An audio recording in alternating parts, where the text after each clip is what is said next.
Bien, buenas tardes. Quiero enviar en primer lugar un saludo muy afectuoso a todas las personas amigas de Fundoro, en especial a las que siguen con regularidad nuestro seminario Orotava de Historia de la Ciencia. Inauguramos hoy la 30ª edición, inmersos en una crisis sanitaria sin precedentes en nuestras vidas. Como podrán imaginar, la pandemia del COVID-19 condiciona y limita nuestra actividad, pero no la paraliza. Deben saber que el equipo directivo de Fundoro sigue trabajando para mejorar y afrontar los nuevos desafíos que nos ofrece este escenario cambiante en el que nos movemos. Aunque reiteramos una vez más nuestro firme compromiso de volver cuanto antes a la modalidad presencial, afirmamos también con rotundidad que no lo haremos hasta que no exista un margen de seguridad suficiente para garantizar la salud de los asistentes. Esa prudencia es la que nos empujó a comenzar esta edición a través de la conexión online. Próximamente iremos evaluando las nuevas realidades que vayan surgiendo y decidiremos en consecuencia. Hemos aprovechado los condicionantes de la pandemia para trabajar en la puesta a punto de un sistema de grabación que pueda ofrecer online las conferencias, incluso cuando se reanude la actividad presencial, para que cualquier persona pueda acceder a ellas una vez celebrada. En ese proceso estamos. La 30ª edición del Seminario Orotava mantiene el compromiso de aunar diferentes materias en una oferta multidisciplinar que aspira a atraer a un público diverso. Filosofía, patrimonio industrial, inteligencia artificial, química, matemáticas, física, ciencia ficción, etología, historia del arte o biología son las áreas que serán tratadas en las 12 conferencias que conforman el programa de nuestra actividad para el curso 2021. Por supuesto, se mantiene la condición de curso de formación de profesorado homologado por la Dirección General de Ordenación, Innovación y Calidad de la Consejería de Educación, Universidades, Cultura y Deporte del Gobierno de Canarias. Hemos elegido como conferencia inaugural Ser y no ser, acerca de la conjunción de contrarios, impartida por Rosario Miranda Juan, durante muchos años catedrática de Filosofía en la Escuela de Arte y Superior de Diseño de Gran Canaria. Nuestra amiga Sarichi es parte de la familia de Fundoro. Ha participado en diversas ocasiones en nuestro seminario con conferencias que seguro son del recuerdo de todos ustedes. Voy a citar algunas: Sade, el cuerpo libertino, lectura de Rousseau, la ética deductiva de Spinoza como arte de amar, Madame Curie, la escuela cínica, los sofistas, el pensamiento de Hannah Arendt, a propósito de la Ilíada, o Peter Sloterdijk, filosofar hoy. También, como todos ustedes sabrán, es una consumada escritora que ha publicado numerosos libros, entre los que podemos destacar Común y Corriente, Lu Andrea Salomé, En primera persona, Tiempo y libertad, Pensadora, Dignifiquémonos, Ilustración y dignidad, o El sexo de los ángeles, una crítica a la ideología de género. No quiero extenderme más. Sarichi, te agradecemos una vez más que nos acompañes y que nos hagas el regalo de volver a escucharte. Tú sabes que esta es y siempre será tu casa. Y a ustedes, amigas y amigos, que disfruten de la palabra de Sarichi y del Seminario Roto.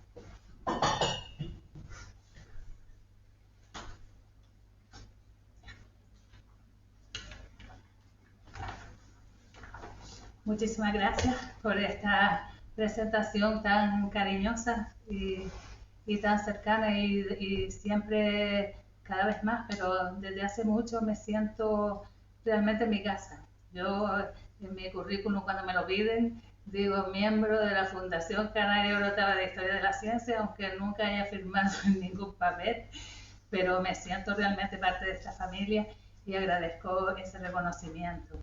También agradezco la invitación a participar en este seminario una vez más y además el honor de abrirlo. Y estoy particularmente agradecida a Carlos Martín Collantes porque él acogió la proposición que en su día le hice de disertar sobre este tema de la contradicción y los contrarios. Y su buena disposición, su acogida a mi propuesta, me ha permitido concentrar y ordenar ideas sueltas sobre este asunto que yo creo que me han acompañado casi desde que empecé a pensar. Muchísimas gracias, por lo tanto, a la Fundación, a Miguel Ángel y a Carlos. Acerca de la conjunción de los contrarios, el rastreo llega al principio de la filosofía occidental, y en el principio de la filosofía occidental la unión del ser y del no ser, de los opuestos, no fue problemática, ni mucho menos fue objeto de repudio. Los opuestos desempeñan un papel estelar en el origen de la naturaleza según Anaximandro. Anaximandro explica ese origen en un relato que está desprovisto de dioses, pero que todavía tiene el halo de los mitos. En ese relato dice que el choque entre un magma indeterminado y un torbellino genera parejas de opuestos en el mundo empírico, lo caliente, lo frío, lo húmedo y lo seco, y que la dinámica entre esos opuestos pues produce el orden de las cosas que observamos en la naturaleza. Un poco más tarde, desde un pensamiento mucho más evolucionado en su abstracción, Heráclito de Éfeso, a partir de la percepción de que en la naturaleza todo fluye y nada permanece, concibe la realidad como devenir, como un proceso que está asentado en el cambio. Y el cambio, a su vez, está asentado en la unión de los contrarios, en la conjunción de ser y no ser. Porque que algo cambia supone o implica que deja de ser lo que era, que empieza a ser lo que no era, o que no era y empieza a ser. Expresado en sentencias solemnes, o si se quiere, en esa poesía grave que a veces resuma la metafísica, que algo cambia, se enuncia o puede enunciarse con máximas como estas: ser no es, no ser es, ser y no ser es. A la luz del devenir y del cambio, el ser no es estático, el ser va siendo.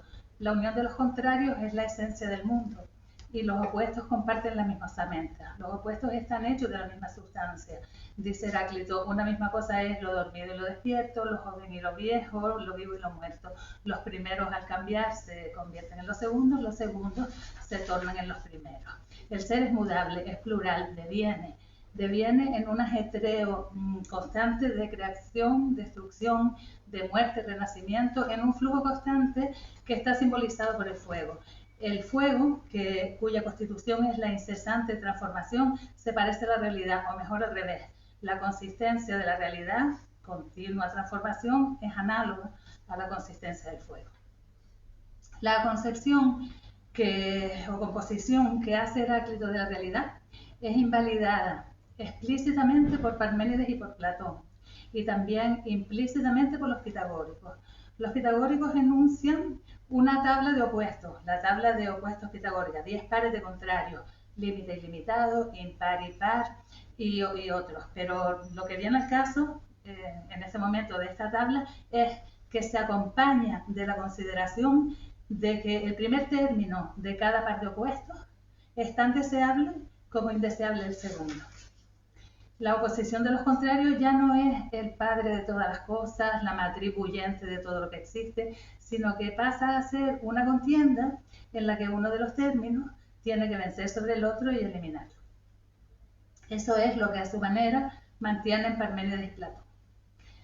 Parménides y Platón repudian el cambio y repudian la conjunción, por lo tanto, de la unión de contrarios que subyace al cambio, y por eso deshacen el abrazo entre ser y devenir que existe en el pensamiento de Heráclito. Separan el ser y el devenir, los desdoblan.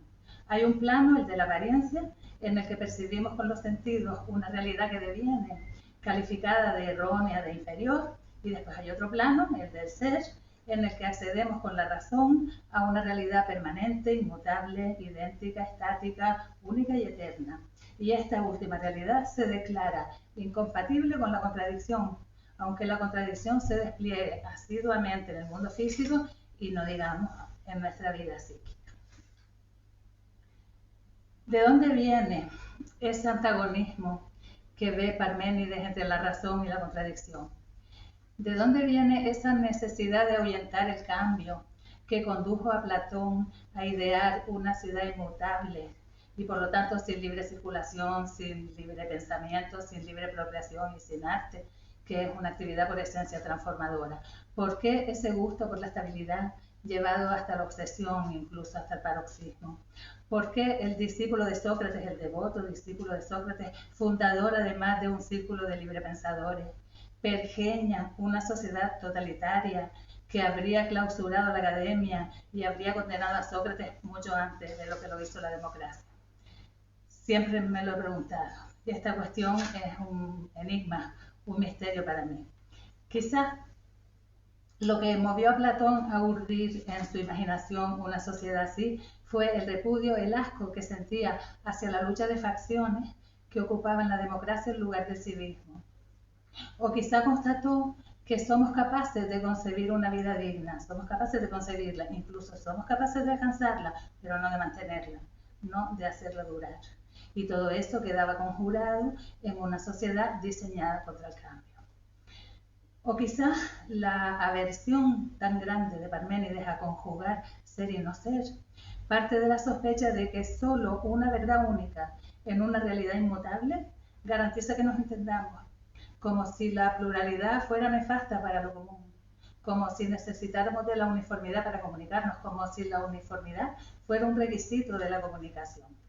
Yo no sé si estos temores y esas sospechas que atribuyo a Parménides y Platón eran ciertas, pero lo que sí me parece es que no tienen ningún fundamento.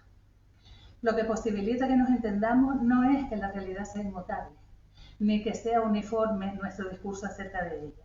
Lo que posibilita que nos entendamos es que el significado de las palabras sea universal, sea el mismo para todos, que la definición de las palabras sea compartida. Y eso no es irreconciliable, ni es incompatible con la fluctuación y la multiplicidad de las cosas, ni con la incertidumbre acerca de su verdad. Lo idéntico para todos, lo universal, es el lenguaje. Y usar bien el lenguaje es lo que hace de nosotros seres racionales. Gracias al lenguaje común, en particular al conocimiento del significado de las palabras, construimos referencias sobre la realidad. Y gracias a esas referencias hablamos de lo que ocurre, fundándonos en razones que todos podemos entender, las compartamos o no. En una comunidad evolucionada más allá de los clanes, lo común no reside en la unanimidad de la opinión, sino en el conocimiento del significado de las palabras. Eso es lo que Sócrates enseña.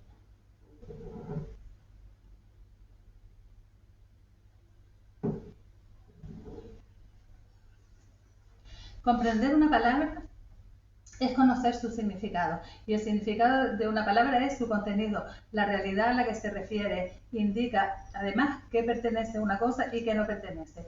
Sea, por ejemplo, la palabra xenofobia. Xenofobia significa odio al extranjero, hostilidad al extranjero, y se aplica habitualmente a la animadversión hacia los inmigrantes. Sin embargo, hay numerosos extranjeros ricos que también son inmigrantes, puesto que no viven donde nacieron, a los que no se les tiene aversión. Por lo tanto, el inmigrante objeto de fobia no lo es por extranjero, sino por pobre. Una realidad que la palabra xenofobia oculta y en cambio queda clara en el término aporofobia, que significa rechazo al pobre, aporos, pobre en griego, un término aporofobia, acuñado en 2014 por Adela Cortina. Quien conoce el significado de las palabras llama a las cosas por su nombre. Y llamar a las cosas por su nombre es algo de suma importancia, porque eso es lo que nos permite entendernos y también es lo que nos permite no engañarnos ni engañar. Puede decirse que en una democracia donde el poder viene dado por la palabra, la corrupción es posible por la corrupción del lenguaje. Alterar el significado de las palabras, nombrar realidades con palabras que no les corresponden, por ejemplo, llamar flexibilización del mercado laboral al despido libre, o llamar democracia a lo que propiamente hablando es una plutocracia o es un totalitarismo de mercado, Esos son ejemplos entre una larga casuística de formas de falsear y de ocultar la realidad mediante el lenguaje. Forma parte de esa casuística de modos impropios, incorrectos de nombrar, el contenido que se da usualmente al concepto de males de la democracia. Por este motivo, una generación de jóvenes tras otra cacarea, por ejemplo en los exámenes de la EBAU, que la democracia antigua es criticable porque en Atenas había esclavos o porque las mujeres no eran ciudadanas. Juzgar de este modo el pasado es tan anacrónico como señalar que Homero o Virgilio no escribían en un teclado. Es el presente y el futuro, no el pasado, el tiempo en el que proyectar las conquistas sociales, no menos que las tecnológicas. Hoy y mañana es y será éticamente inviable proponer una sociedad con esclavos y sin ciudadanas. Del mismo modo que hoy falta la coherencia, quienes hablando de todos consideran normal que los vecinos extranjeros no sean ciudadanos. Por eso los extranjeros, los metecos, excluidos también de la ciudadanía en Atenas, nunca se sacan a colación como un mal de la antigua democracia. Los males de la democracia que son endémicos en ese sistema político, independientemente de quienes estén incluidos y quienes no en el conjunto de los ciudadanos soberanos, los males de la democracia que padecemos nosotros con la misma fuerza que los atenienses son la política regida por intereses particulares, la demagogia que da a los intereses particulares la apariencia de interés general, o la ignorancia de no saber de qué se habla cuando se opina o de no debatir más allá de prejuicios o de emociones. Si hablamos correctamente, estos son los males de la democracia.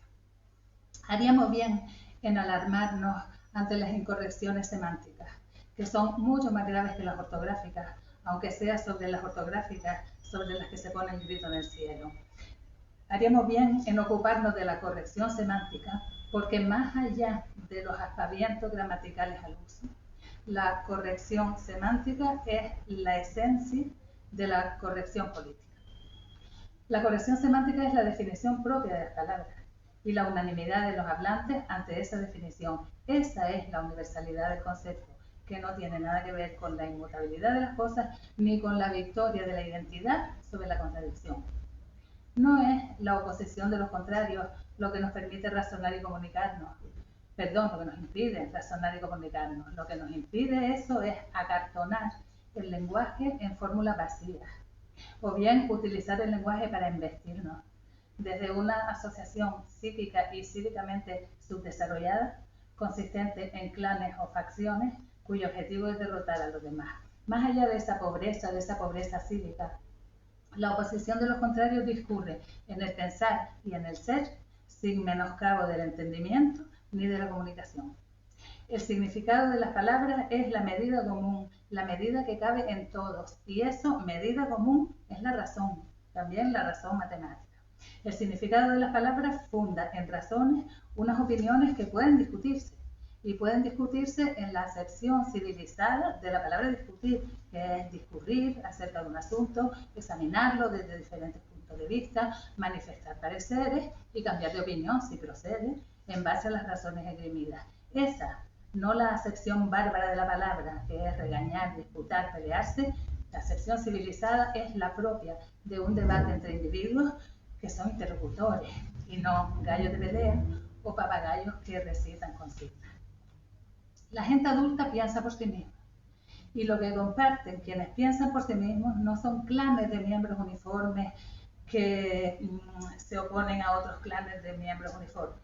Lo que comparten quienes piensan por sí mismos son razones. Entre gente cívicamente evolucionada, cualquiera critica lo que juzga insensato y secunda lo que estima pertinente, independientemente de quién lo haga o de quién lo diga. Eso es discurrir, reflexionar, oponerse desde un cauce que no repudia la unión de los contrarios. Sin ese cauce de lo común, estamos humanamente atrasados. El significado de las palabras, eso es lo que insiste Sócrates en su tarea de activar el pensamiento en la ciudad. El significado de las palabras es el espacio del discurso que afecta a lo común y lo instituye.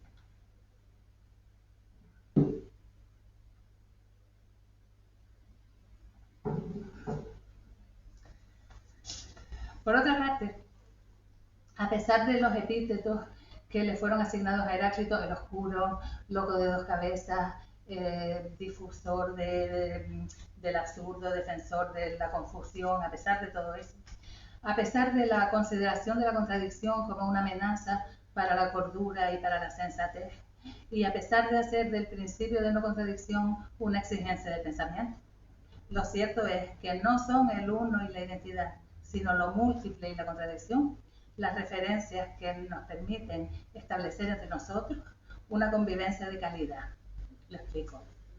Desde el ser como devenir y desde la conjunción de contrarios como base de la realidad, la oposición está dentro de cada ser y por tanto está dentro de cada uno de nosotros.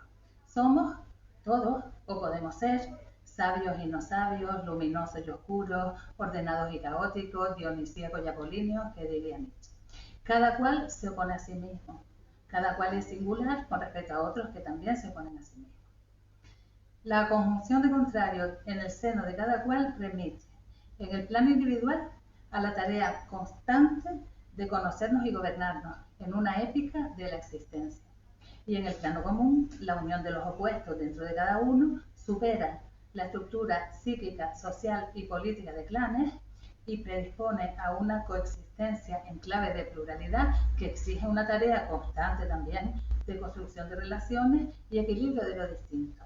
Eso es lo que ocurre si entendemos el ser como devenir. En cambio, el principio de identidad tiene consecuencias negativas para la vida en común. Si cada ser es idéntico a sí mismo y se opone a lo que no es él, si cada cual se afirma negando lo que no es, entonces la relación con los otros que no son como yo es el enfrentamiento o la segregación. Es el nosotros y ellos del etnocentrismo, del nacionalismo, del partidismo, ya que cada cual se afirma erigiendo al otro en su contrario. La exigencia de uniformidad que conlleva la identidad dificulta el reconocimiento del otro como singular y como igual.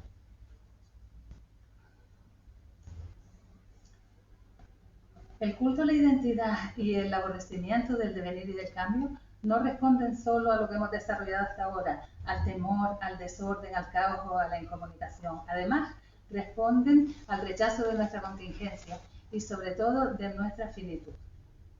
Devenir es el flujo del ser en el tiempo, y el tiempo, para los vivos, desemboca en la muerte. Aún en la época en que se tenía del tiempo un sentido cíclico y en que todo el marco temporal era que todo retornaba una y otra vez al presente, todo volvía reiteradamente al presente, incluso en ese momento el hecho de la muerte hizo configurar también al tiempo como una potencia aniquiladora, la que representa a Cronos, que es devorador de sus hijos. Es una fuerza devastadora que erosiona y que engulle lo que él mismo genera, lo que se genera en él. Ese tiempo produce horror o puede producirlo, y también suscita el deseo de existir más allá de esas condiciones, el sueño de un devenir que no sea fugitivo, sino permanente como el de los dioses, que nacen pero no mueren. Cuando los griegos imaginaban que los dioses pululaban por este mundo, que compartían nuestro espacio y que por lo tanto nosotros estábamos con ellos por el hecho de estar vivos, el medio de escapar a la finitud, de trascender la muerte, fue quedarse aquí en la tierra, en la memoria de las generaciones que la fueran poblando. El antídoto a la finitud era permanecer en la memoria de los vivos, una memoria alimentada por el canto del poeta que reavivaba ilimitadamente las acciones memorables por el hecho de narrar. La poesía y en general el arte nos da más vida que la vida efímera del cuerpo y además tiene la capacidad de establecer filiaciones. Alejandro Magno, Alejandro el Grande, fue hijo de Filipo y de Olimpia, pero además fue hijo de Ciro el Grande y de Aquiles, que Jenofonte por un lado y Aristóteles por otro le enseñaron a amar.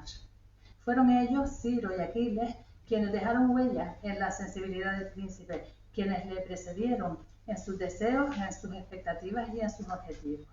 Alejandro fue invulnerable o casi en el campo de batalla, y lo fue por la genética que le transmitieron sus padres biológicos, por las tácticas guerreras que Filipo innovó y legó, pero además y sobre todo porque estuviera en la parte del mundo que estuviera, y quien quiera que fuera el guerrero contra el que se batía, Alejandro, encarnado en Aquiles porque leyó la Ilíada, siempre peleó a las puertas de Troya contra Héctor. La vida sigue, por lo tanto, mientras se activa en el devenir de otros que la tienen en cuenta. Ese es el medio, la forma de los antiguos de trascender la finitud.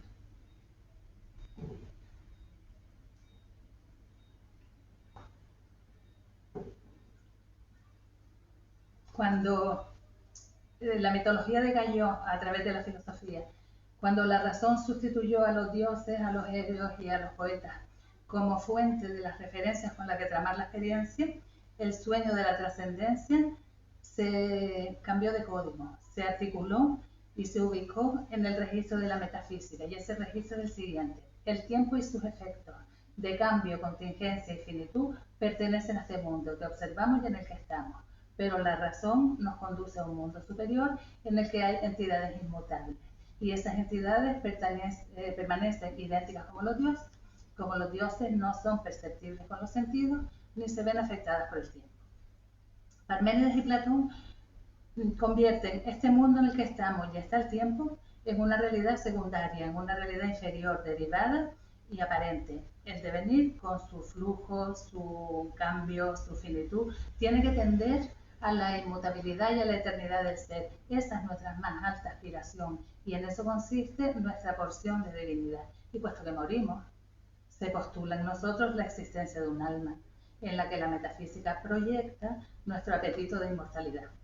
De este modo, la metafísica neutraliza o por lo menos calma el miedo a la muerte y lo hace elaborando una ficción en la que el cambio y la finitud no existen y dando a esa ficción el estatuto de realidad primera y de verdad. Los principios de identidad, de no contradicción y de tercio excluso, que son axiomas de la lógica pero no descripciones de la realidad, se convierten en las leyes del pensamiento. Y como el devenir no responde a esas leyes, Heráclito está loco por tomar el devenir como única realidad. Cuando el filósofo expulsó al artista de la ciudad y vertebró el sueño de la inmortalidad del modo descrito, la razón empezó a engendrar monstruos. Unos monstruos derivados de la pretensión arrogante de traspasar los límites de la condición humana. El llamado paso del mito al logos supuso una inflexión en las relaciones con la trascendencia, el tiempo y la muerte. El cambio fue de permanecer en el mundo mediante acciones memorables y al arte que las conserva, algo que no nos enfrenta con el hecho ineludible de que somos mortales, se pasó a la pretensión de poder sobre el tiempo y de vencer a la muerte, enfrentándonos la metafísica con nuestra contingencia y con nuestra finitud, lo cual es un delirio de omnipotencia. La metafísica tuvo en breve su versión en la teología judeocristiana, que el ser es supremo, casa con un ser supremo, incorpóreo, eterno y perfecto, como las ideas platónicas, y además abierta y explícitamente omnipotente. Después, las referencias de la teología judeocristiana, que son las de la antigua metafísica, se ubicaron de alguna manera en la ciencia. En la ciencia, la realidad copia la perfección de las matemáticas y el hombre, con sus prótesis técnicas, se concibe como un ser omnipotente. Por eso nos creemos la causa directa y única del comportamiento del clima, o por eso gestionamos la inmortalidad literal y técnicamente a costa del encarnizamiento terapéutico, que significa no dejar morir a los moribundos y alargar hasta extremos pavorosos la decrepitud de los ancianos. La metafísica, la teología y la ciencia aplastaron, por lo tanto, la contradicción y escindieron la realidad en dos mundos. Pero la afirmación del cambio y de la contradicción en una realidad abordada como un solo mundo volvió a salir a la superficie siglos después de que Heráclito la formulara, como ocurrió con el heliocentrismo de Aristarco de Samos, que se quedó en barbecho hasta Copérnico. El Copérnico de la contradicción fue Hegel, que reactiva un pensamiento, que inserta el devenir en el núcleo mismo del ser y del conocer. Para que esto fuera posible, tuvo que cambiar otra vez la articulación que hace la metafísica y la teología entre tiempo, finitud, trascendencia e inmortalidad. Y en efecto, esta articulación fue objeto de otra vuelta de tuerca, primero en el humanismo renacentista y después y sobre todo en el movimiento ilustrado. Según la mentalidad ilustrada, este mundo vale por sí mismo. La gloria ya no remite a contemplar a Dios después de la muerte, sino que se ubica aquí en la inmanencia. La gloria, cuando se logra, se hace mediante la acción de personas racionales que buscan su bien y se afanan por obtenerlo. Vivir mejor es cuestión de dedicación, obra de gente mayor de edad que no delega en fantasmas o en espejismos el acceso a su dignidad. En la mentalidad ilustrada, el tiempo deja de ser aquello de lo que hay que escapar y se convierte en un aliado. Por trascendencia ya no se entiende el más allá, sino ir más allá de nuestros males en el curso del tiempo. Inaugurar aquí un orden de cosas frente al que el anterior es antiguo régimen. Otro mundo es posible. Es posible alcanzar en el futuro inmanente las expectativas que somos capaces de concebir e imaginar, y en llevar a cabo estas expectativas consiste progresar. El sueño de vencer al tiempo deja paso al objetivo de vencer la ignorancia, de erradicar la superstición, la dominación, la desigualdad. Lo finito se remite a un estado de cosas que merece morir, y lo que el tiempo devora no es la vida, sino males considerados erróneamente como necesarios e inmutables. El cambio se inviste de prestigio. Muchas cosas son felizmente contingentes y mudables en un tiempo que no es final, sino que es horizonte. Por lo tanto, finaliza la fobia al devenir, se acaba, y con ella, o por lo menos en conjunción con ese final de la fobia al devenir, se acaba la aversión al ateísmo, que hasta entonces estaba castigado con la muerte, como si se hubiera intuido que la cohesión social exige la creencia común en los dioses o en Dios, del mismo modo que la cordura y la comunicación se habían supeditado a la creencia en los axiomas de la lógica. En la mentalidad ilustrada, dogmas y tradiciones suenan a acartonamiento, a inmovilismo frente al dinamismo de las costumbres, del conocimiento. La Constitución sustituye a la Biblia, la República a la monarquía, el contrato social a la voluntad divina, la ciudadanía a los estamentos, la revolución científica, como se llamaría después, sustituye a la estabilidad del saber, y la expresión una vida más allá de esta alude a un mundo en paz, a un hombre nuevo y a una sociedad digna. Bueno, pues desde estas referencias, desde estas relaciones entre tiempo, finitud, trascendencia e inmanencia, es desde donde la conjunción de contrarios y el devenir vuelven a adquirir carta de racionalidad.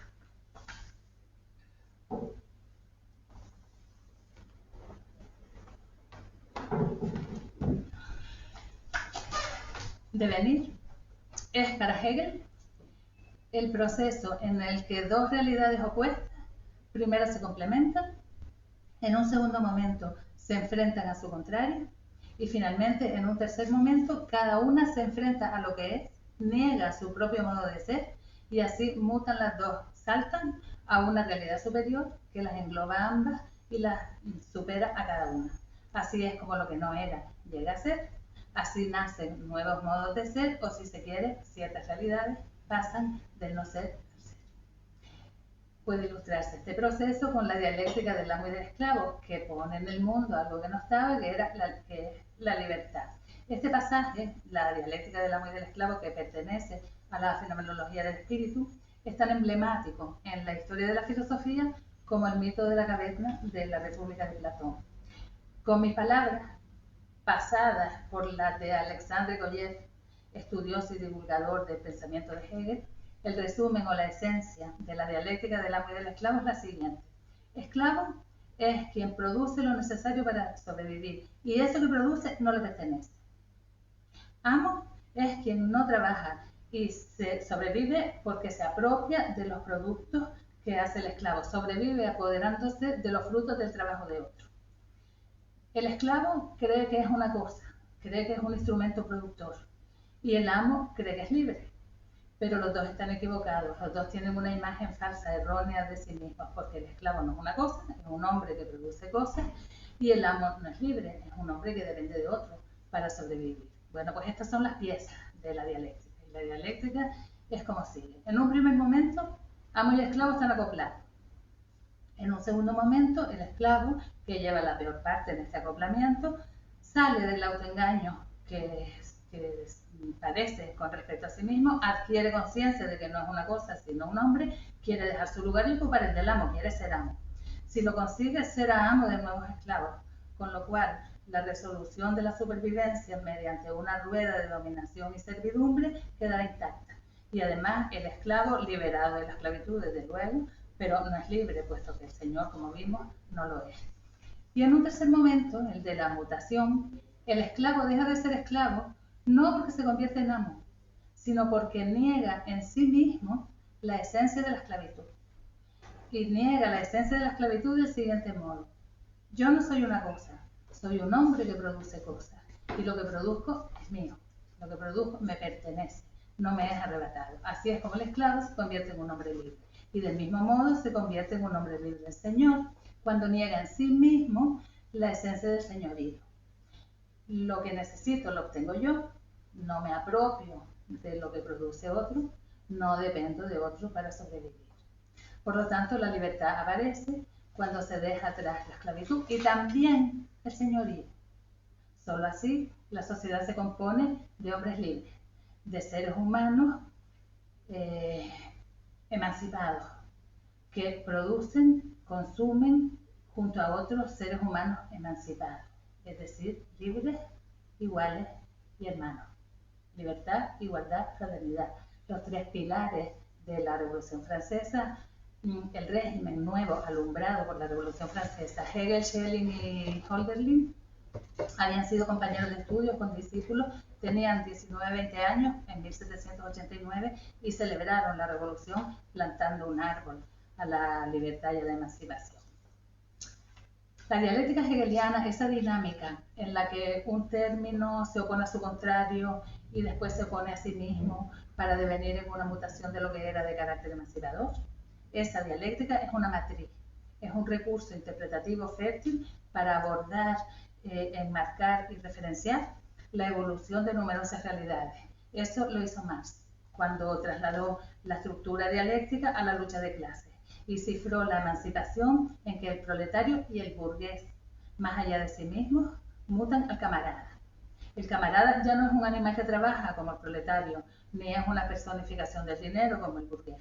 Es un sujeto que trabaja referenciado en sus necesidades, no en las del capital, y goza, más allá del trabajo, de una vida no laboral con sus iguales.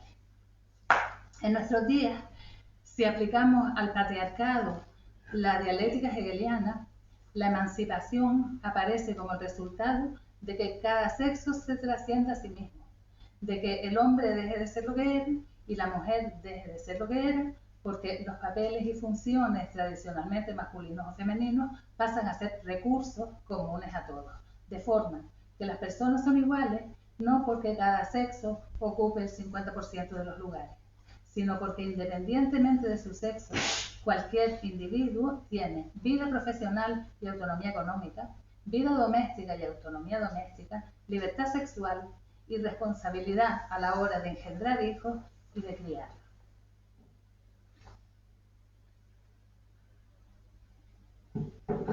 En los campos que acabamos de abordar tan someramente, el de las clases sociales y el de los sexos, no se ha alcanzado la síntesis dialéctica, la emancipación no ha ocurrido, no ha tenido lugar, no se ha rebasado el enfrentamiento entre contrarios, persiste la mentalidad de victoria de uno puesto sobre el otro o la búsqueda de libertad en términos de hacerse un hueco en la parte favorecida de la dominación.